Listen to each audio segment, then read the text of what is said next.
Alright, hi guys, this is Suit15 and I'm gonna show you what my thought process is when I'm jungling in solo queue and a little bit in ranked 5s. So, first off, you have to think about what champion you're gonna choose.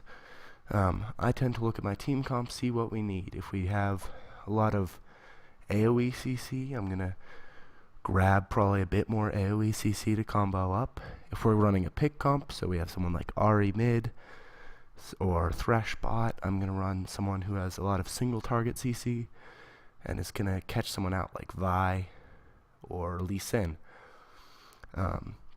So for the purposes of this, I'm going to go Vi. Actually, I'm going to go Shyvana since she can run about.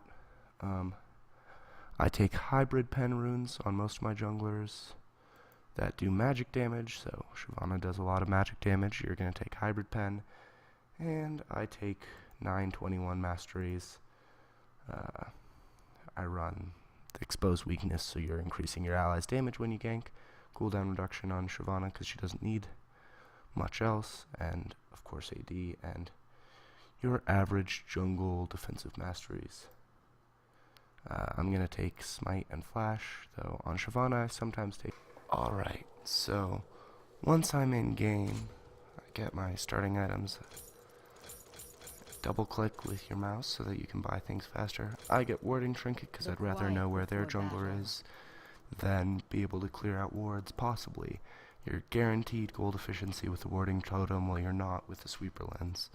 So I take warding totem early and I transition into sweeping lens late game. Without remorse. So the first thing you're going to want to check when you're jungling is what your lanes are like.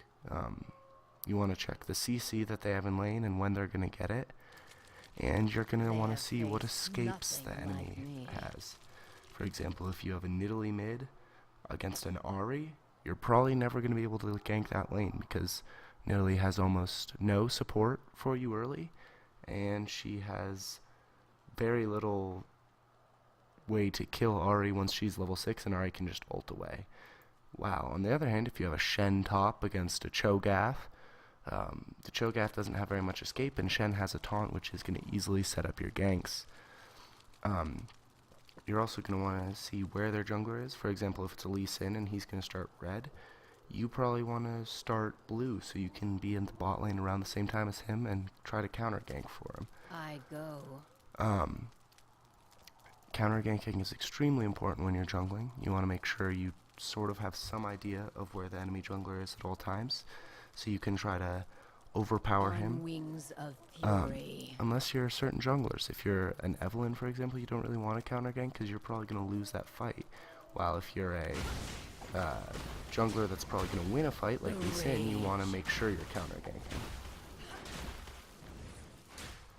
This clear is going to be a little slow because I don't have a leash, but I'll get through it.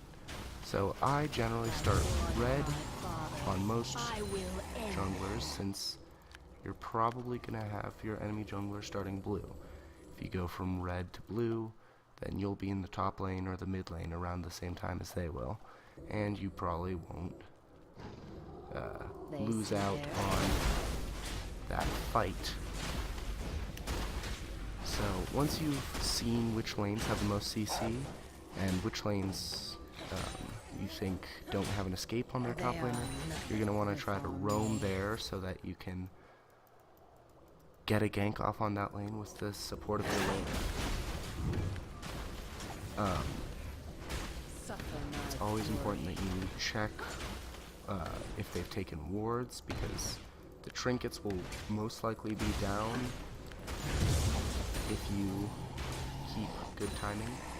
A lot of people like to ward a little bit later, so you want to start ganking around 3 minutes and 30 seconds or so, because that's when their wards will start dropping, and that's when you will start, you'll have double buffs at this point. So you want to look at the ganking strength of your jungler too. So on Shyvana, she's really farm heavy, but if you do gank, you're going to want to come out and you're going to want to get on them really quickly with burnout, and you're going to just try to out damage them. But especially with CC lacking jungler like Shyvana, you're going to want to make sure you gank lanes The that have enemies CC of that are going to back Demacia will up fall. your damage when you come out. So you also want to make sure you time things when you gank, like their summoner spells. So if I gank and I get a flash, that's a successful gank because I can come back a little bit later and I can get there. I can get a kill because they don't have flash. I will end them. So make sure you're timing your buffs too. Buffs are always 5 minutes. Summoner spells are always 5 minutes. You want to make sure you know when your buffs are up so you don't get counter jungled very easily. So on a jungler like Shyvana, I actually go boots rapidly so I can get around the jungler really quickly because you're pretty much mainly going to be a counter jungler. If I was going someone like, say, Kha'Zix, I'd start building into my Spirited Elder Lizard since I would be able to assassinate people on strong ganks. So once it starts getting into the 6-minute mark, which we're not quite yet in this game, but in your average game, that's when you're going to be, you're approaching level 6. The quiet before battle. And you're getting a pretty big power spike. You want to start focusing on the mid lane and the bot lane, because once you start getting around that 6-minute mark, 7-minute mark, 8-minute mark, you're going to want to start looking for a dragon. And if you can get a pick on the bot lane, especially if you can either get a double kill bot or you can kill one and force one out of lane, you've just got yourself a free dragon. At that point in the game, you really don't want to be top lane, because if you're top lane right then, the dragon they see you top lane, their jungler moves to dragon, and your team has no smite. So if you know that you're going to be going for dragon at a time period like that, you want to try to gank mid or bottom, get a kill, rotate to dragon. So you want to make sure you have your smite up at around that time too if you're planning. I smell fear.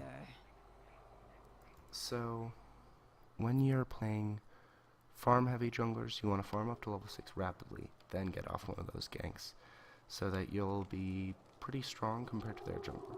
So right now I would never use smite because I'd be planning on ganking pretty soon and trying to get set up for dragon.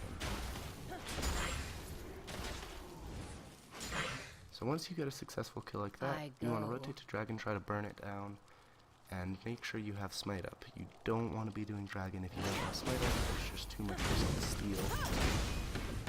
It's even better, and you want to rush that dragon even faster if you see their jungler top lane, because that's something that you know you're going to get a kill, or you're going to get the dragon off of because they don't have smite. So this has been the sort of early game stages. Once you start getting that dragon, you want to start ganking even more, because this is the time period where it's going to start really changing the game. And at this point, when I get a kill, I'm going to shove that lane turret as fast as I can, because I want to start getting mid lane vision pressure. When you get a kill off the point, you want to shove up to turret, and you want to take that turret as fast as possible to deny them vision, and you'll gain map control off that. When you gain map control like that, you want to try to start invading their buffs so that they lose control. In the mid-game, buffs are probably the most important thing, along with dragons. When you take dragons down, make sure you're always timing them. If you think they got dragon, time it just to be safe. It's 6 minutes for dragon to respawn, so if you take it at 8 minutes, it'll be back up at 14, and then back up again at 20 if you take it again. A lot of mistakes that I see solo queue players making, especially at low levels, is they get so focused on kills they forget about things like dragon. And the thing is, you see teams like Cloud9 or Team Solo Mid, who are widely considered some of the strongest teams in North America, and what makes them so strong is even when they're behind in kills, they're able to keep, even if not ahead in gold, by taking objectives like dragons or shoving turrets when the other team rotates Wings of poorly. fury. So your second blue buff, you're going to probably want to give it to your mid laner, especially on manaless champions. If you're playing certain junglers, you might I smell keep blue fear. buff, especially if your lane is getting killed a lot mid lane. You don't want to give blue buff mid lane just to, because they might just feed it over to the other team, and you don't want to give the other team the buffs for free. Once it starts getting into the mid lane, you're really going to want to start being a tower pushing presence. So from there, if you start pushing towers, you're probably going to be ahead in the game if you shove turrets every time you get a kill. Once you've taken those turrets, you want to start warding up Baron area if you're very far ahead. Or if you have a strong siege comp, say you have a Ziggs, you have a Nidalee, and you have Caitlyn, you're just going to want to start shoving up mid lane and sieging these turrets. Mid lane is one of the most important lanes to shove because you deny vision on both sides of the map. You are denying more vision than either bot lane or top lane is denying. Alternatively, in this patch, it's actually pretty good to try to rush down bot lane early. If you rush it down before your 8-minute mark, you can rush down bot lane. You can actually get all the way to an inhibitor sieging bot lane. You give yourself huge Baron control, because if they try to contest Baron, they're going to be losing out on huge waves of super minions, which can actually assault their base. So when you start going for Baron, that's when you want to start transitioning. If you think you're going to go to Baron soon, you want to switch to your sweeper lens, and you're going to start wanting to clear out wards in this area. And the two brushes I always try to ward when I'm prepping for Baron are this one and this one. If you ward those two brushes, you can actually make sure that if they're approaching, you can actually catch someone out before they even know that you've dropped off there. If you can control vision, try to make sure your support gets an upgraded sweeper lens by that point so that they have excellent vision control, and you should probably buy a pink ward, get some other people to buy pink wards, and you can get huge vision control.